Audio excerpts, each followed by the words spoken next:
Welcome back to Elite Sports Talk. Guys, we're inching closer and closer to the start of the NFL season. We are just about at that 40-day mark where, a lot of great things have been happening in the offseason. Right now, we are getting prepared for, I believe it's called Get Back Together weekend or whatever, Saturday and Sunday, where they're going to be going around the league. I believe it will air on ESPN. They'll be showing each and every team in training camp, sit down with players and coaches and do interviews and all that great stuff. And since all that's getting ready to happen, I figured I'm going to be doing probably one division a week where I'm going to run down each division, all four teams, and I'll go through a little bit of like the rosters and stuff, what happened last year, some of the stats of each team.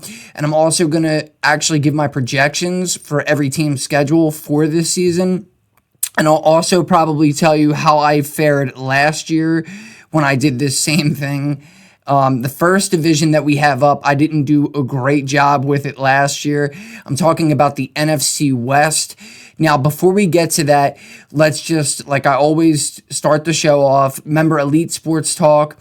You can find all episodes audio only wherever podcasts can be found, especially Spotify and Apple Podcast.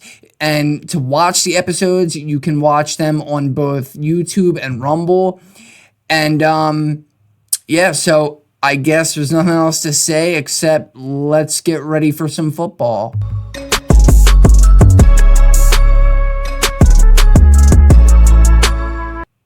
So, this one is kind of a no-brainer. I believe that the Arizona Cardinals will finish fourth in the NFC West. And frankly, even if you're an Arizona Cardinals fan, I don't think that you're really thinking they're going to get any much higher than fourth, maybe third if you're lucky. So if you don't know what's going on with the Arizona Cardinals, they don't get a lot of publicity, when it comes to the national media because they have not been good in a very long time. And now even more so with them losing Kyler Murray to the Minnesota Vikings, they really don't have a top-tier quarterback. They have stability in a couple of quarterbacks. They did pick up in the offseason from Kansas City Chiefs, Gardner Minshew. They also have Jacoby Brissett, who is scheduled to be the Week 1 starter. He just got a brand new deal about 48 hours ago, I believe. $15.5 million deal on a one-year deal, and it's worth up to $21 million with incentives. And some of the additions that they have made in the offseason, they got a couple of wideouts in Kendrick Bourne. They actually also got Tyler Algier, who you should be very excited about. He's coming over from Atlanta, and he was a part of that 1-2 punch backfield with Bijan Robinson. They drafted... a lot of people may not know this name, but they drafted Jeremiah Love. Now, if you're a Notre Dame fan, you know exactly who this kid is. Top running back in the nation.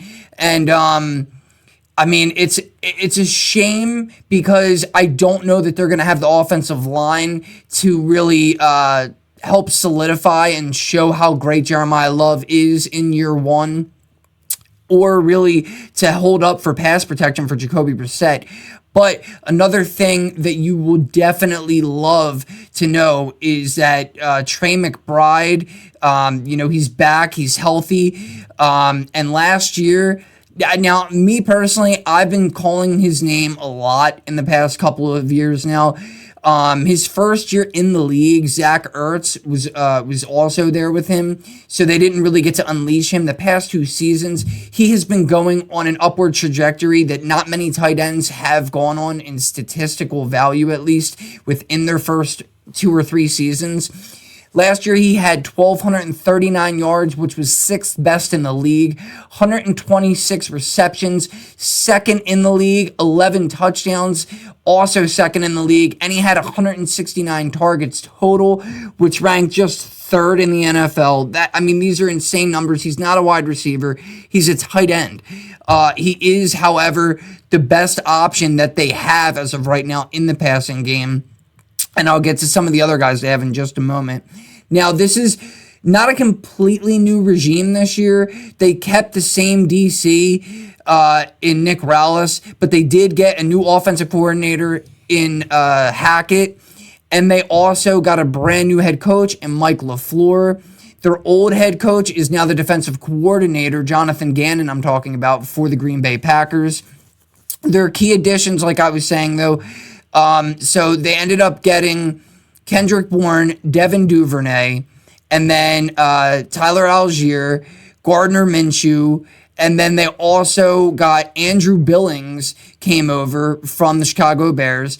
And then they drafted not only Jeremiah Love, but they also drafted Carson Beck, who was a part of the Georgia Bulldogs I believe they were back-to-back national championship runs. He was the backup in both of those games that Georgia won. And then last year, of course, he himself, as the starting quarterback from Miami University for his last year in college, got them all the way to the national championship, although, it was not successful for him. As we all know, Indiana Hoosiers took it. But so when you look at this roster from top to bottom, I mean, you have Michael Wilson, who, emerged last year as kind of their number one receiver, really, even though it was supposed to be Marvin Harrison Jr., just about 2 years out, I believe, from Ohio State, who was, a lot of people had him as a generational talent. And, not to say that he can or can't live up to what his father did in the NFL, but what I will say is, so far, it has not gone well for him in camp. People are magnifying a lot of these drops, and he's really had issues with drops last year and his rookie season. And, it's a shame because he really is a gifted receiver, and I think that it will only show and only prove, as time goes on. It is also a shame that really he does not have I guess I would say a top tier quarterback with him. Although the quarterback that he does have is a very good quarterback. He's been in the league for a long time. He's played for a lot of teams. And I think that, I think that this will help him in some ways. And it's only a 1 year deal, like I said, for Jacoby Brissett. So I don't see him being, the guy that's going to be there for the future for them. Carson Beck may end up getting that. Maybe they'll even take a shot on Gardner Minshew if it doesn't work out with Jacoby. Although last year, it should be said, Jacoby Brissett in the games that he did play, he actually led the league in yards per game. So that's huge, and we'll see what happens here. But he's got three receivers in Kendrick Bourne, Michael Wilson, Marvin Harrison Jr. I already talked about the greatness of Trey McBride. And the running backs, not only do you have Jeremiah Love and Tyler Algier, but now you have what seems to be, I guess, 100% healthy James Conner. So that's also, this three-back system, potentially four.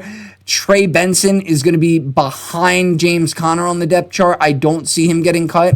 He did some good things last year. He did some foolish things as well that we may or may not remember. But he gained a lot of yards for them in the few games that he had played last year. It was three different running backs because James Conner went down. But also, this offensive line, like I was saying a minute ago, I'm not really too sure about this O-line. And given the fact that I have Arizona, which everybody probably will have them as going to be number 4 in the division, this offensive line, at times it looked decent last year for Kyler, but at times it was also pretty bad.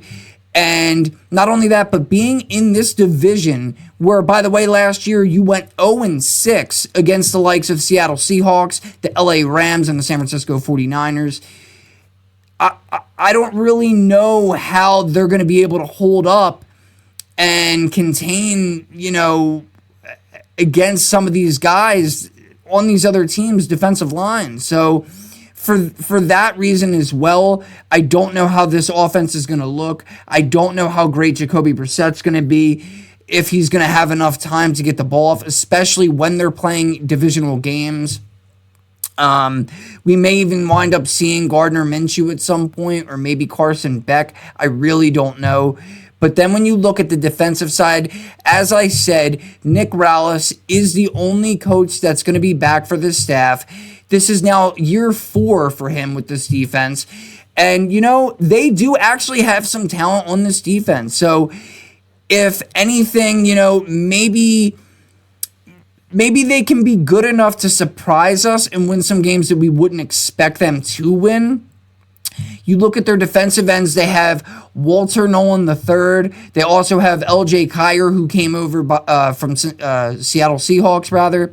They have Roy Lopez as the nose tackle, and then Andrew Billings, like I already said, by way of the Chicago Bears. Then you have guys like Zaven Collins on the left side linebacker. You have Baron Browning Jr., who's a pretty good edge rusher, and I feel like he's going to take even a bigger step forward this year. Jack Gibbons, the backup weak side linebacker who came over from New England. Then you have Mack Wilson Sr. as their Mike back, and we all know how special he is. Josh Sweat, who had came over, I believe, this time last year from the Philadelphia Eagles.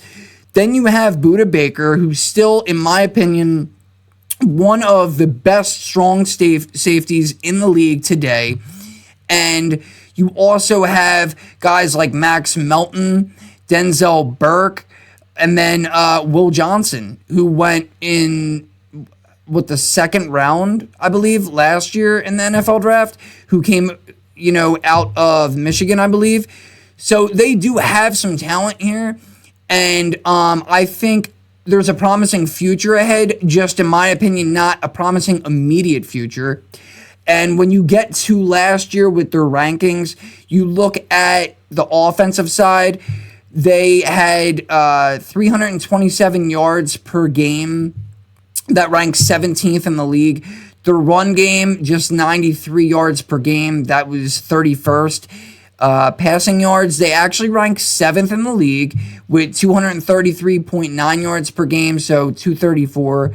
And that was largely, like I said, when Jacoby did come in the games that he played, he actually was the top quarterback in the league in terms of passing yards per game. He just didn't play the whole season. He came in, I think, around maybe the halfway mark when Kyler got hurt. We thought Kyler would come back. He never did.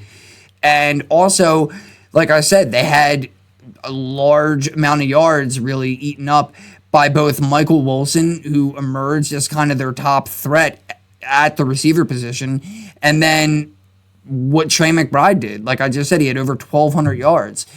So points per game, though, they were just under 21 points per game. They ranked 22nd in the league. Defensively, it was pretty poor all around. They gave up the 24th most passing yards per game, 25th most on the ground, and total, they gave up around almost 360 yards per game, which was 27th in the league. They also gave up almost 29 points per game, which ironically ranks 29th in the league. And in terms of sacks, they were not getting to the quarterback, not nearly as much as they should have been, certainly with some of the talent that they have here. And I believe they even had Calais Campbell come back last year for 1 year. So you would think that would have helped their pass rush, but they ranked 28th in the league with just 30 sacks. So now we're going to get to the schedule. Week 1, they are at LA playing the Chargers. Now, like I said, a team like this at times, may surprise you. They may come out of left field and upset some teams, and I believe that they will do that in week 1 and start the season 1-0. The following week, they go back home to Arizona. They have the Seattle Seahawks, both the division champs of the NFC West and the Super Bowl champs last year. And I think that the same thing will happen again. I think they will wind up some way, somehow, edging out a victory over Seattle at home, start the season 2-0. Now, before you think I'm crazy, now they're going to go back-to-back road games One is within the division. They're going up to San Fran. I do believe San Fran will hand them a loss. Then they're going to come out east and play against the New York Giants.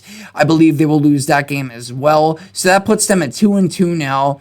Then they're going to go back home and they're going to have the Detroit Lions come in. And I think Detroit's going to win that game. Then they're going to go back to LA, this time to play the Rams. And I think they will beat the Rams as well the first time they play them. So now you're 3-3. And, you know, Arizona fans at this point should be pretty happy. Although from here, I think it's going to really unravel because I believe that they will lose the following week, Game 7 at home against Denver, go to Dallas, get another loss. Then they're going to go up to Seattle, where they will lose again, go back home, play the Rams, lose again, make their way over to Kansas City, and get another loss. Then they're going to have the Washington Commanders come in week 12. I do believe that some way they will edge that game out as well. That will be... Oh, no, I was going to say that was going to be a national game. That will be a 4:25 game on Fox. It will be in Arizona. I think they will win that one. Then they also have Philly coming in and at Arizona, and I believe they will lose that. They will go on their bye week in week 14. Week 15, home against the Jets. I think they'll get a victory there. Then they're going to head towards east to play the New Orleans Saints in week 16. I think that'll be another loss. Then they go back home for their last two games of the season. Week 17 against the Las Vegas Raiders, who at that point in the season, you never know, we could very likely be seeing Fernando Mendoza. But I do believe Arizona Cardinals will win that game. The Raiders aren't really that good yet.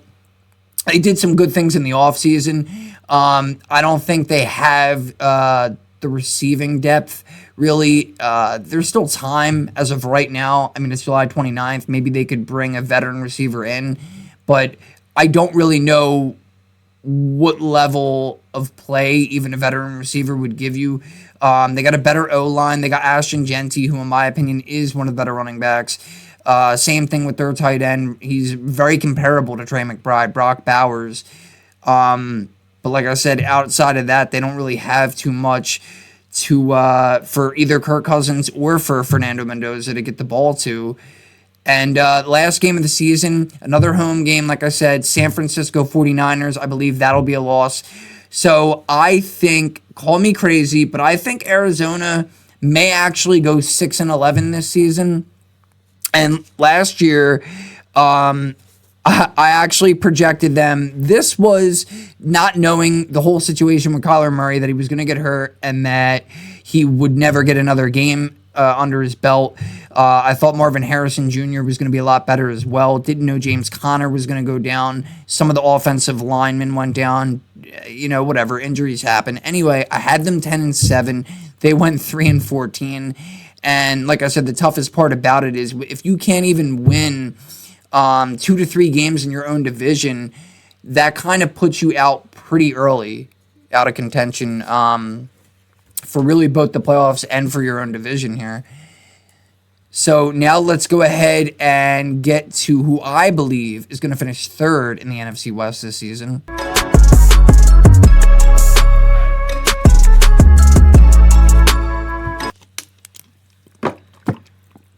So, sorry about that. I had to get a little sip of my Poland Spring.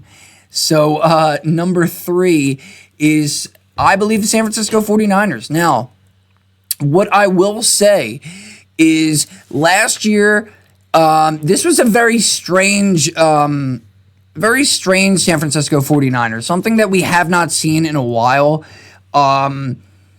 You know, they still ended the season 12-5, though they were third in the division. But it was strange because their defense didn't have that same type of a feel to it that they normally would. And really, one of the main reasons is because both Nick Bosa and Fred Warner got hurt. They were missed, you know, Bosa, I believe, missed like the entire year pretty much.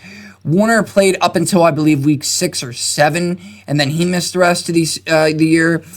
They also had some issues out of their defensive backfield. A couple of guys getting hurt. Obviously, they did not have Talanoa Hufanga anymore, as he is on the Denver Broncos.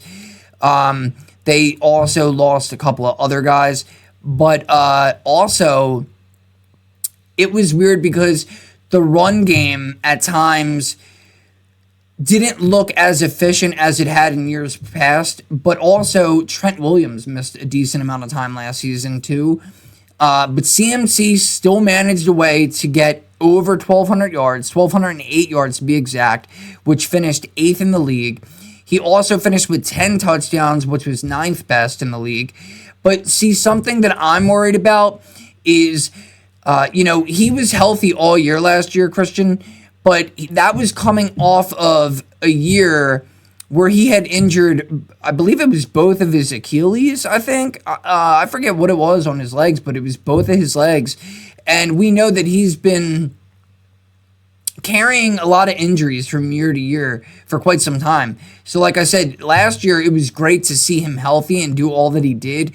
However, running backs, a lot of times they don't last a long time because when they get too many reps, it kind of just starts to deteriorate their ability to run and their legs and their body overall. A lot of wear and tear, especially when it comes to versatile backs like a McCaffrey, who not only runs but comes out of the backfield too and catches passes and has to try to run people over. And, there's a lot that goes with being a running back. That's why I believe that that position is probably one of the top positions where guys don't last, don't have an elongated career usually.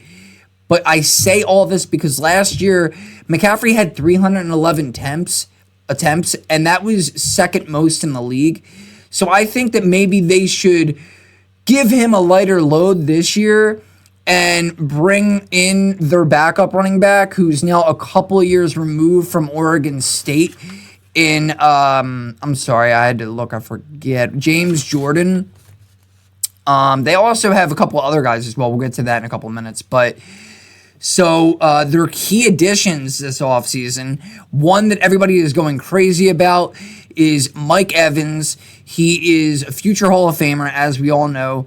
Won a Super Bowl already, and he tied, I believe, Jerry Rice's record for most consecutive 1,000-yard seasons. Christian Kirk also is coming over. A really good veteran receiver here. Fullback Kyle Juszczyk, cornerback Jack Jones comes over from the Miami Dolphins. Nate Hobbs, which is the nickel, I believe he was with Green Bay last. And then after 1 year being gone with the Denver Broncos, Dre Greenlaw returns to this defense. And so really, I mean, it's going to be really cool to see how this defense looks with Nick Bosa back, Fred Warner, and Dre Greenlaw. The bad news is that two things. One, Robert Saleh has moved on. He is now the head coach of the Tennessee Titans, although they did get Raheem Morris to come on board to steer the ship for the defense. He was actually the Atlanta Falcons head coach for the past 2 seasons. Did not work out. And George Kittle is the other thing. The uncertainty of George Kittle and his availability for week number 1. And from what I'm hearing, he might be close to 100% by week 1. But whether he is or not, they may actually not have him on the flight. It's going to be a very long flight if you did not realize they are playing week 1 in Melbourne, Australia in a divisional game against the LA Rams. So, yeah, I wouldn't really expect him to be there for week 1. I don't really think it's going to matter one way or another, though, because playing in a whole nother place in Australia, there's a lot of excuses to lose, really, I guess. So whether he plays or not, I don't think it's going to be much of a factor for them. It's always hard when you're going to another country.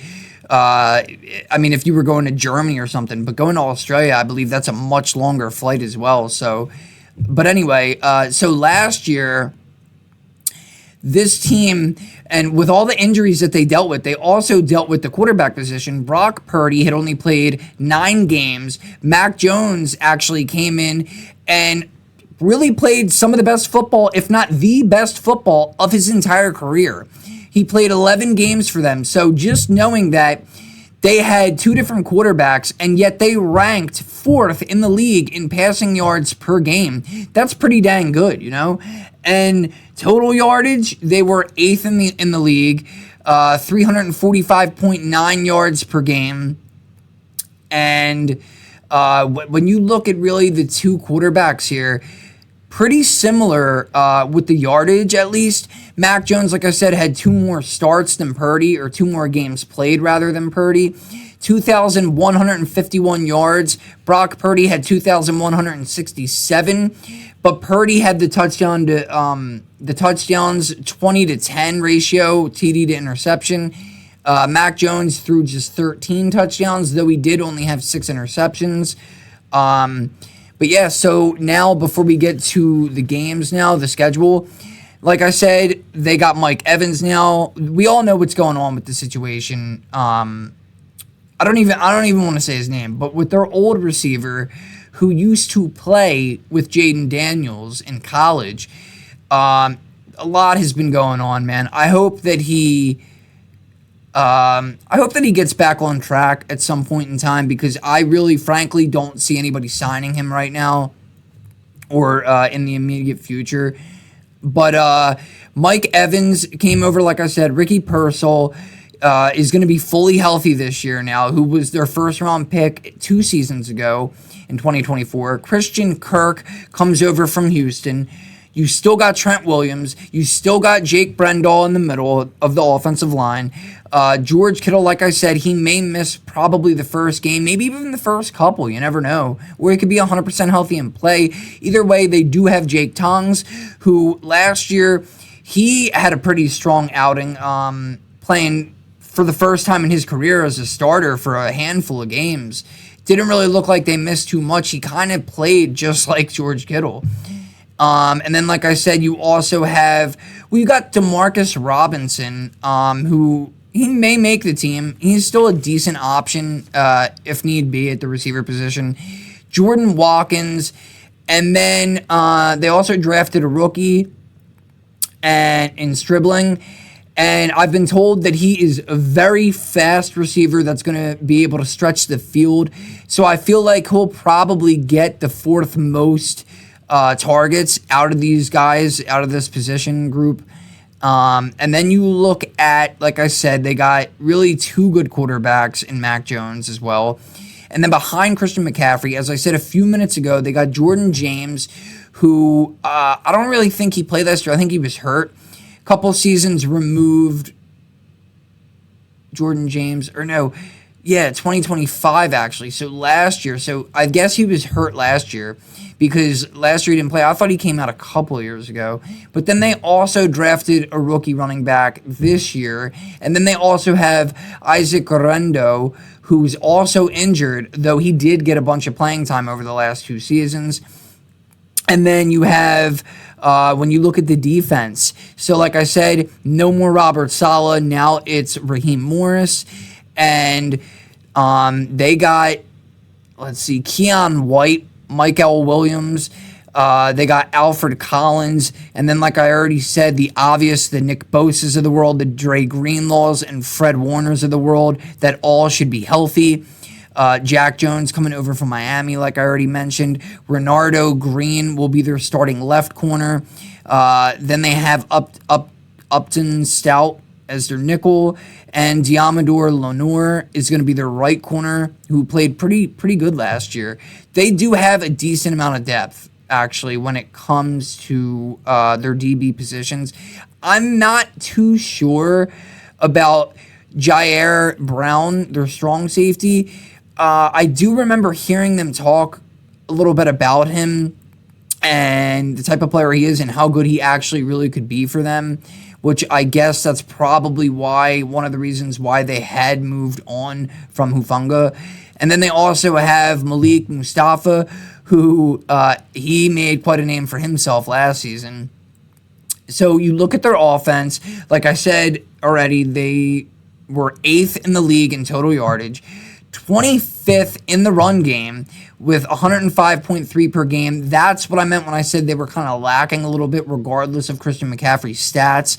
And then the pass game, like I already said, with, that 2 quarterback system, I guess we'll call it, they were 4th best in the league there.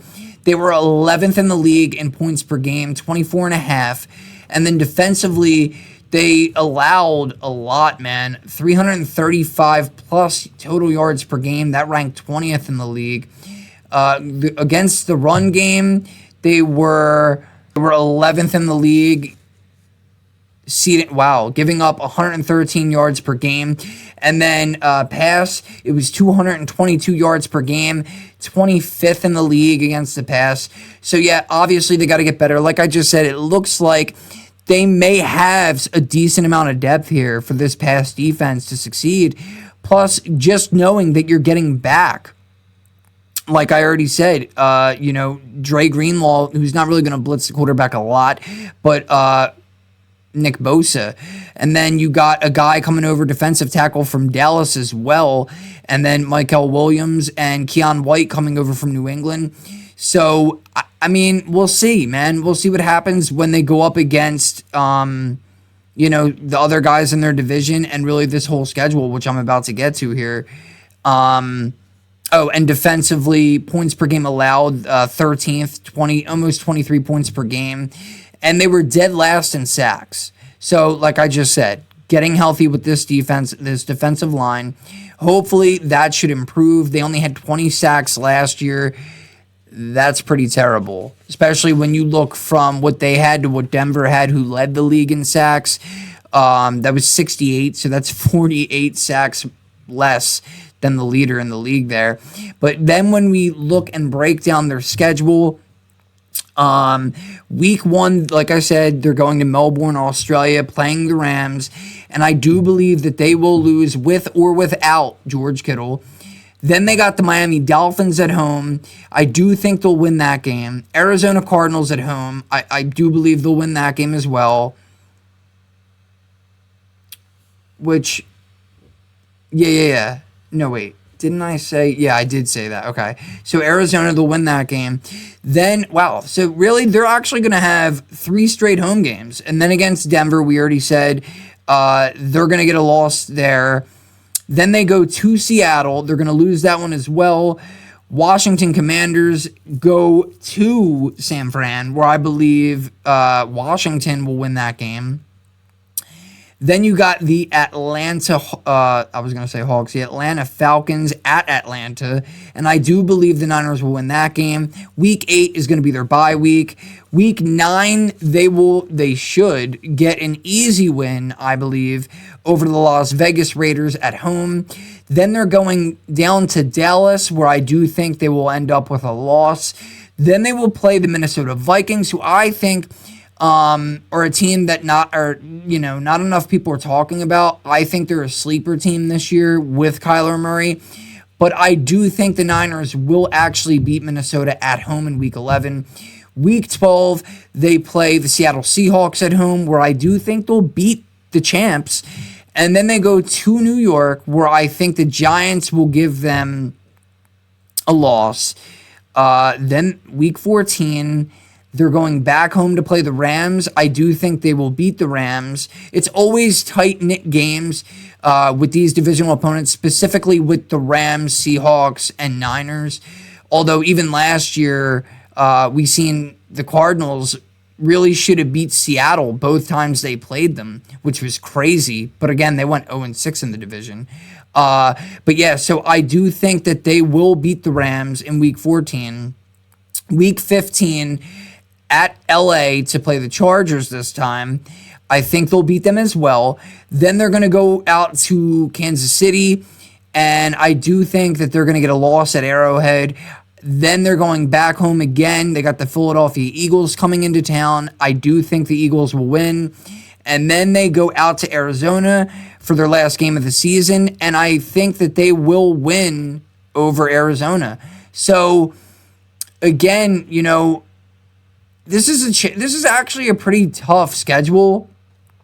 not just your divisional opponents, but when you look at other teams like the what ifs of the Atlanta Falcons with Tua, who right now, by the way, has not practiced. Apparently, he's got tightness in his back. So I guess they'll be monitoring that. And I believe that Michael Penix is still also hurt. There was news. I forget which quarterback it was, but I'm pretty sure Atlanta just signed another quarterback. God forbid they go into the season and they don't have Tua or Penix available. But if Tua is healthy, I think this is also going to be a decent team. So playing them and beating them, I think, should be a plus. Then you have teams like, obviously, the Denver Broncos, which is going to be tough. I think Washington will be a better team this year, so that'll be a very tough game for them. Dallas Cowboys, defensively, it's going to be, I think they're going to be way better than they were a year ago. I said this on the last episode that I did.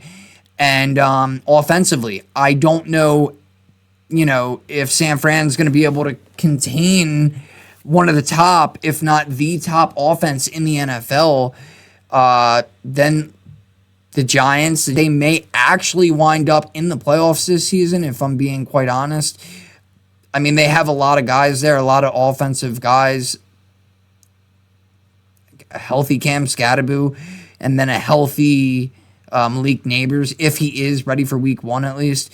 So, yeah, I mean, then the Chiefs and the Eagles, we know how tough both of those teams could be. Now, I could be wrong. Last year, I had San Fran going 6-11, and like I said, this was really my worst division in projections. They won double that, and they went 12-5. We're third in the division, but they were in the playoffs, and that's really all that matters. So we'll see if I'm right or if I'm not. Now we're going to get to the number 2 team.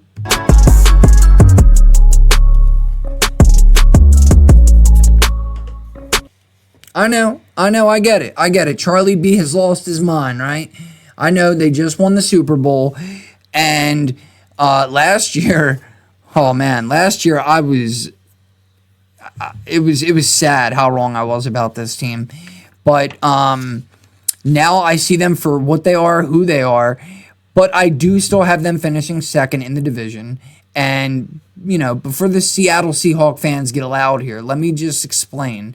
So first off, let's look at some of this stuff here. So again, they won the Super Bowl. Bravo to the Seattle Seahawks.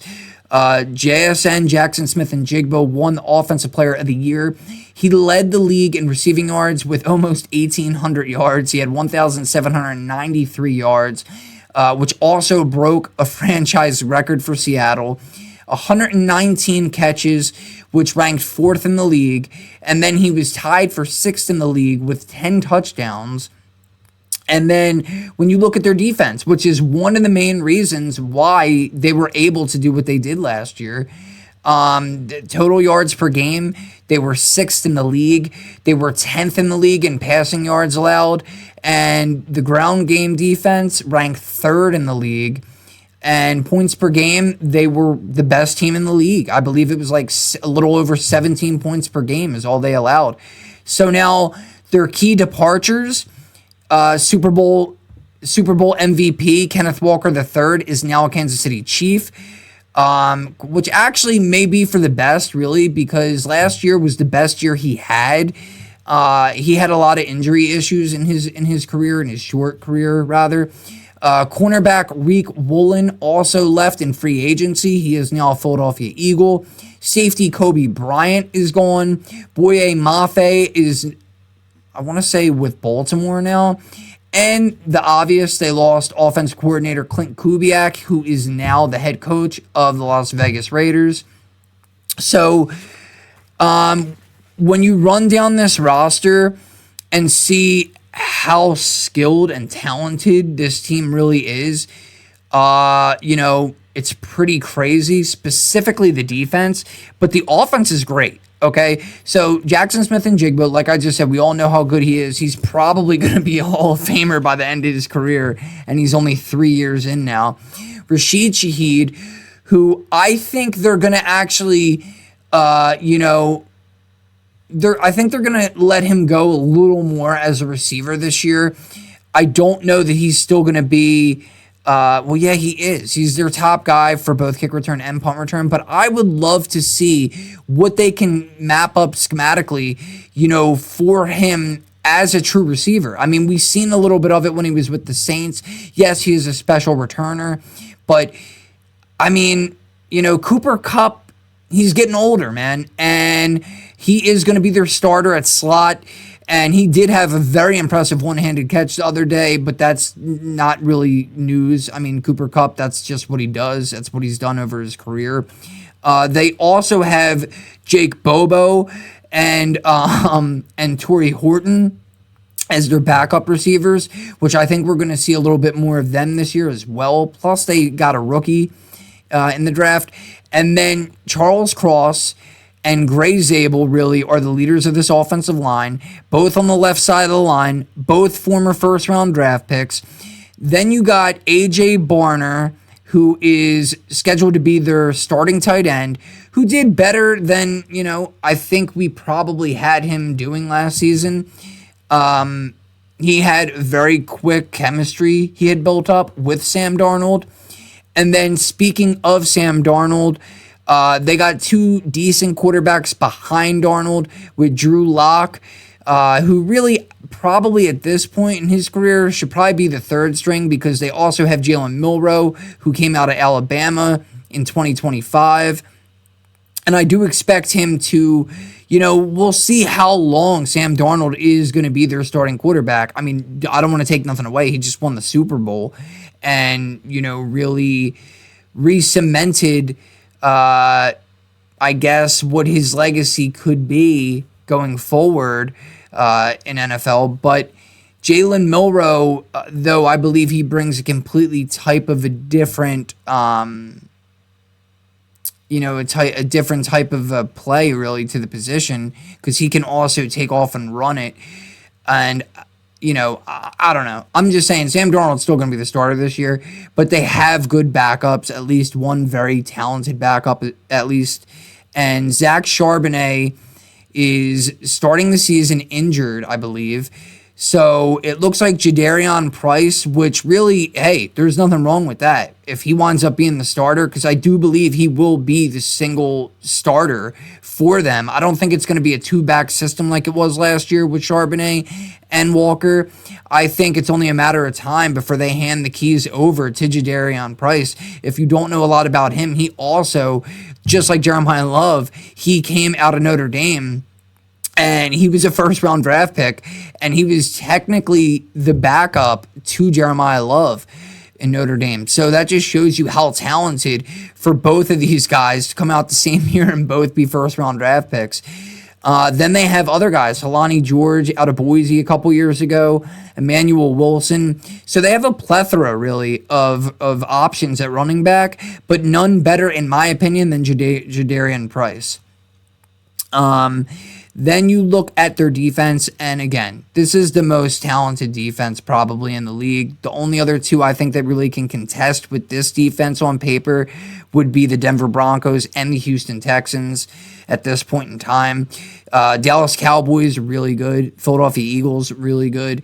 But that's my opinion for the top three, really, defenses. Leonard Williams, defensive end, he's still there. Then you got Byron Murphy, the second plug in the middle, along with Jaron Reed, who came over from Green Bay.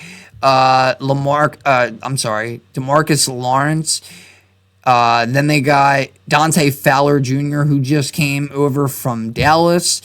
Ernest Jones IV, who actually was top 5 in the league in interceptions last year with 5 interceptions. Uchenna Nwosu. Devin Weatherspoon at cornerback, which I believe he's actually still got to get a new deal. He was first-round draft pick in 2023. Julian Love at safety. Josh Jobe at the other cornerback spot. And then Nick Immanwori, who is going to start the season injured. He's their nickelback. He could play safety. He could play corner. He could play linebacker. He could play edge rusher, man. That guy is amazing. So, yeah, they got a lot of depth, too, actually, on this team. Bud Clark is going to be a rookie for them. Julian Neal as well. This defense is just, they're not going to quit. Last year, Against the pass, they were the 10th best in the league, 194 yards, we'll say, per game they gave up. On the ground, they only gave up 93 yards a game, which ranked third in the league. Total yards per game, just under 300, which ranks sixth in the league at 295. Points per game allowed, first in the league, like I said, just over 17.2. They were ninth in sacks with 47. Then you look at the offensive side of the ball, and they were seventh in the league in total offense, 10th in the league on the ground, and 10th in the league by way of the air, and second in points per game with just over 29 points per game. So, so I wish I could skip this part, but really I'm going to say it. Like I said, last year, I really did not see them. I never would have thought that they would have won the Super Bowl. I never, in the beginning of the year, this time last year is when I made my record projections. I did not think that we were going to see that dominant of a defense. I did not think that we were going to see that great of play coming out of Sam Darnold in his first year. I never thought he was a terrible quarterback like a lot of people did with the whole seeing ghosts thing when he was with the Jets. And then he floated around the league a little bit. And obviously, coming off the season that he had with Minnesota, that was great. But he was in Kevin O'Connell's offense, which a lot of people, have said that he's a quarterback whisperer. So I didn't see the same type of play in year one and having the type of chemistry, frankly, that he did with Jackson Smith and Jigba. But they went 14-3, as we very well know, and I had them going 4-13. And now let's get to the number one team.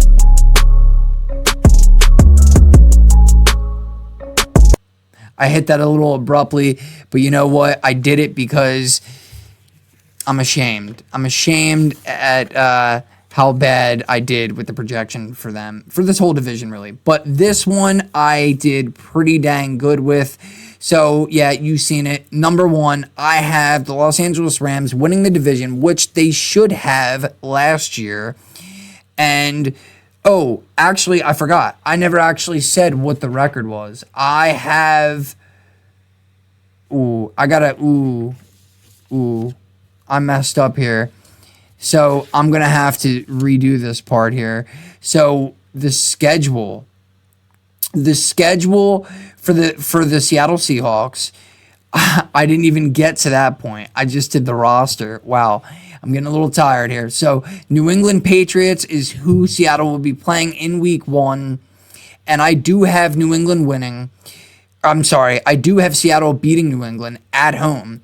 Then they play at Arizona in week 2, where I do think they will lose to Arizona, as we already discussed when we went over Arizona's schedule. Then they go out to Washington to play the Commanders in week 3. I do believe that will be another loss. Week 4, they got the LA Chargers at home, and I think that'll be a win. Week 5, they got San Fran at home. I believe that will also be a win. Week 6, at Denver Broncos. I think that will be a loss. Week 7, Kansas City at Seattle. And I do think that Seattle will win that one. Then they will go on a couple of wins here in a row. Then they got Chicago also at home. That'll be a win. The Arizona Cardinals come into town, which would be a win. Then they go out to Las Vegas. I think that they will win 4 straight and then go into their bye week in week 11. Week 12 at San Fran, I think, will be a loss. Week 13, home against Dallas. I think Seattle will get a win there. And week 14, they'll stay home. They got the Giants coming to town. And I actually think the Giants will upset the Seahawks here. And then week 15, they will go all the way to the East Coast out to play the Philadelphia Eagles. And I do think that Seattle will win in Philly. Week 16, the Rams. And I do think that they will lose to the Rams. Then they go to Carolina. They end the season actually with back-to-back road games. First one at Carolina, I think, will be a loss. I think Carolina will get the revenge this year. Carolina really should have beaten Seattle last year. There was a ton of turnovers in that game, if I'm remembering correctly. And still, Carolina couldn't come away with the dub. But this time, I do think they will. And then, last but not least, Week 18 at LA to play the Rams. I think they will win, and I do think that they will go 10-7. So we'll see how right I am about that. And now for number one.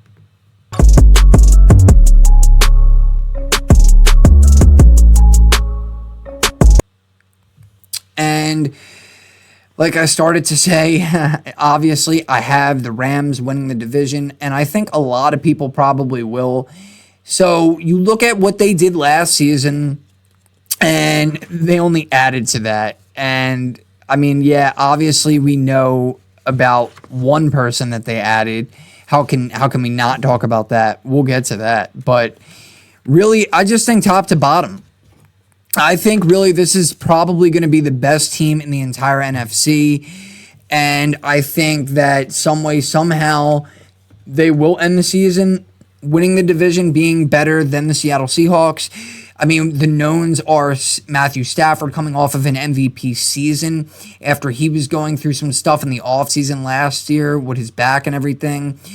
But he ended up 4,707 yards, led the league in passing yards per game. He led the league 277 yards per game.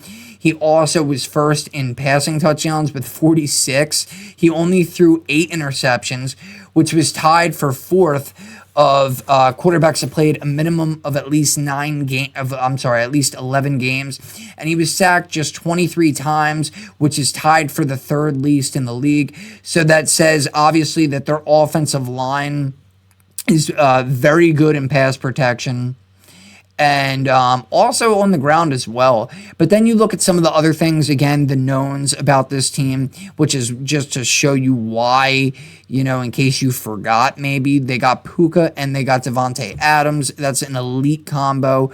And if Adams is still able to play the way he did last season, this could honestly be the best 1-2 punch, really, of any receiving core in the league. And there's a lot of really good ones this year.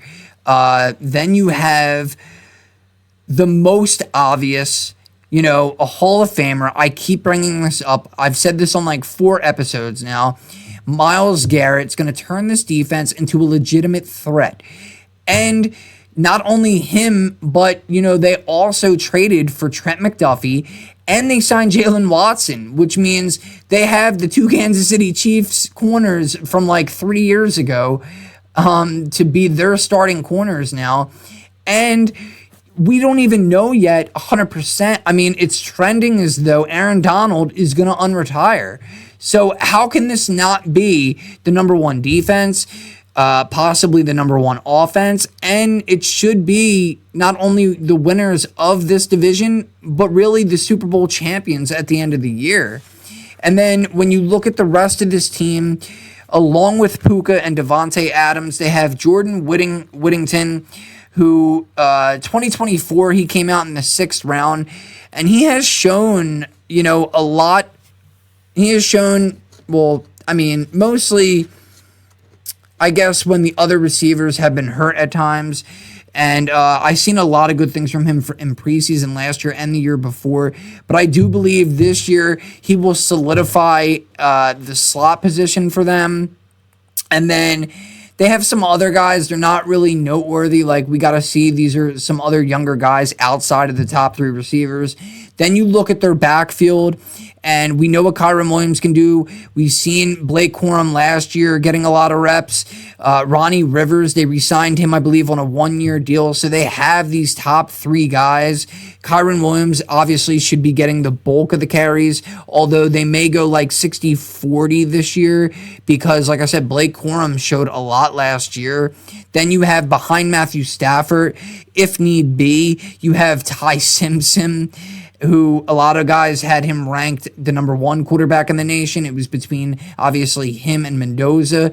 And then you also have Stetson Bennett, who I believe when we were talking about Arizona, how Carson Beck had played, or he didn't play, but he was on that Georgia Bulldog team that had won 2 national championships. I believe he was the direct backup to Stetson Bennett.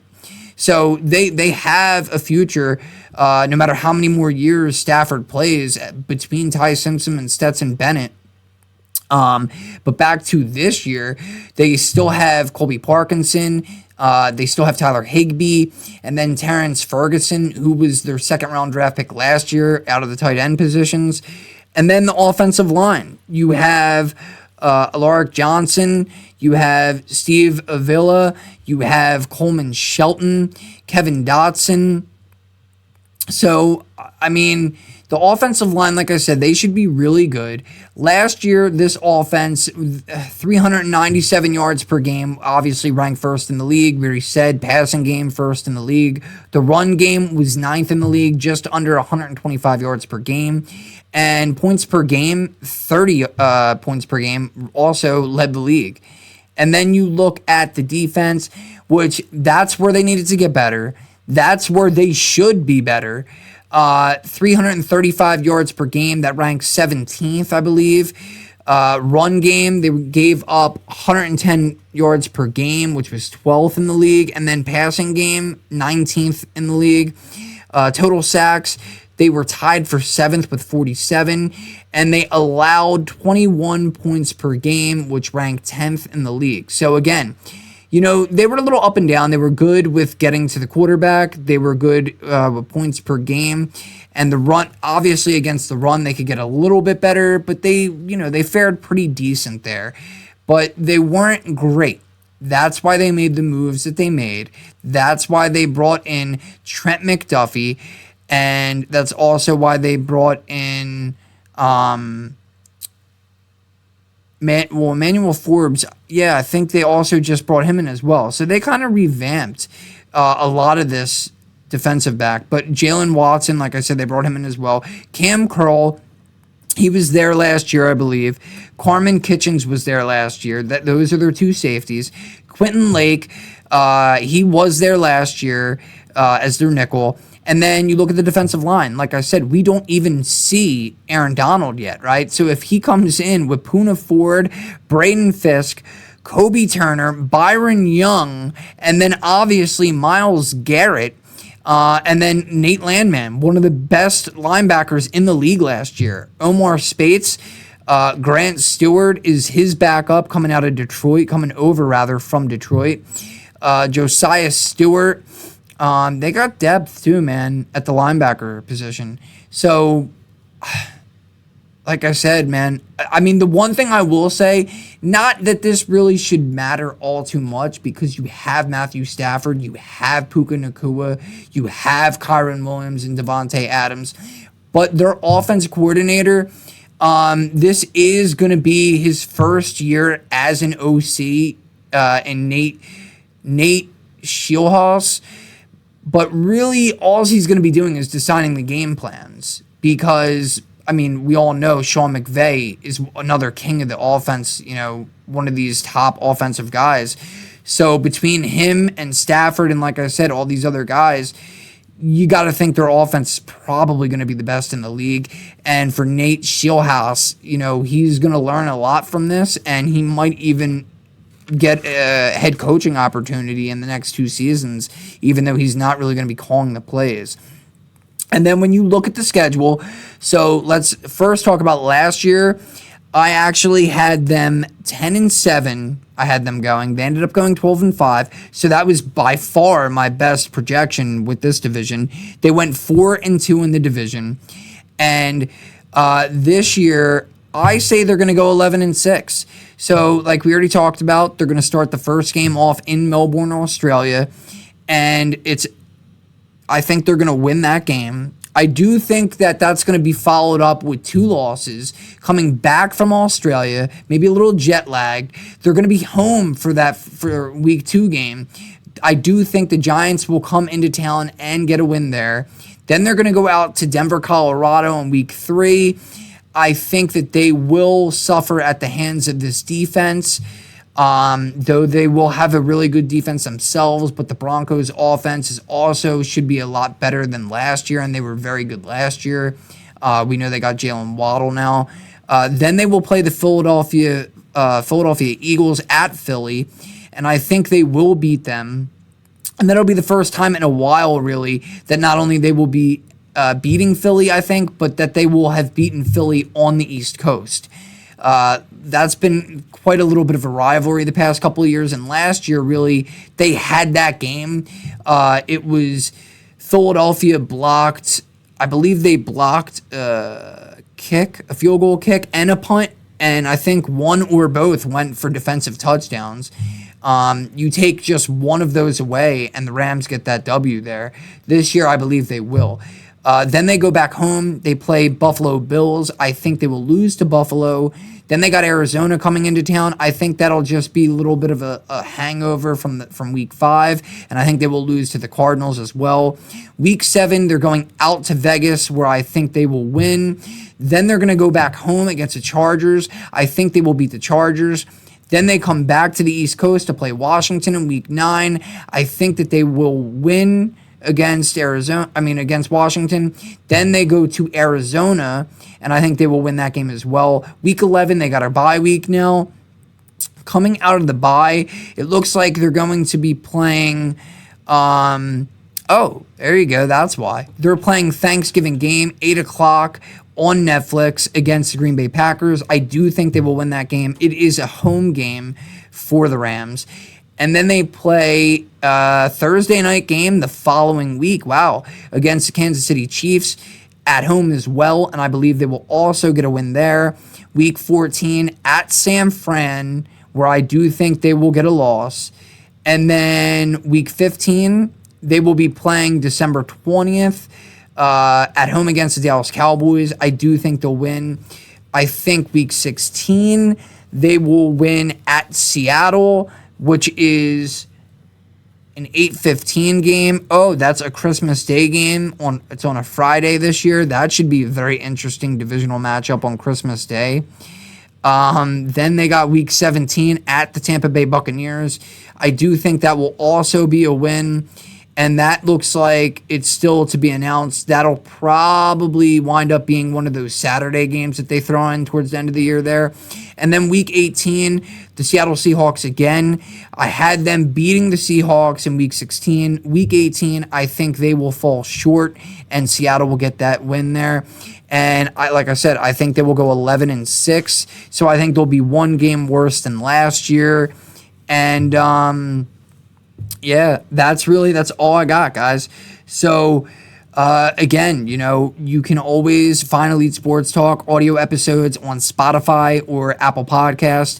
And then when it comes to watching the episodes, like I said, YouTube and Rumble. And I really appreciate the viewership. Things are really starting to fall into place here. I'm going to have some episodes coming out with other people. The first episode I did with my cousin, that one didn't turn out great. I had to turn it into an audio-only episode. But I got a little bit of a new setup here. And, I'm going to constantly be changing the game, changing things around. And just, again, thank you guys for viewing or listening. And I'm going to have some more cool stuff coming out soon. Next week, look for another division. Not sure exactly which one I'm going to do yet. I'm going to go over everything.